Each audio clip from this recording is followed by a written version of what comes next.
আজকে আমি লাঞ্চে খাবো মোচার তরকারি, ডাল, ভাত।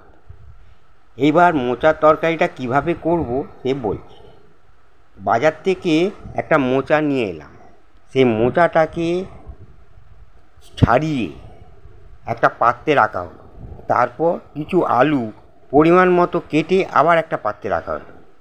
তারপর সেই মোচাগুলো প্রথমে কড়াইতে গরম জল দিয়ে জলটা গরম করাবে, করে তারপর সেই মোচাগুলো দিয়ে দেওয়া হলো।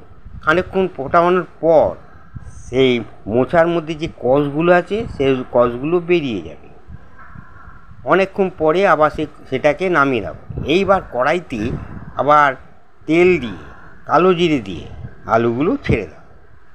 ছেড়ে দিয়ে অনেকক্ষণ ভাজার পর এইবার সেই যেই মোচাগুলো গরম জলে ডোবানো ছিল সেগুলো আবার ওই আলুর মধ্যে দিয়ে নাড়াচাড়া করে অনেক নাড়াচাড়া করার পর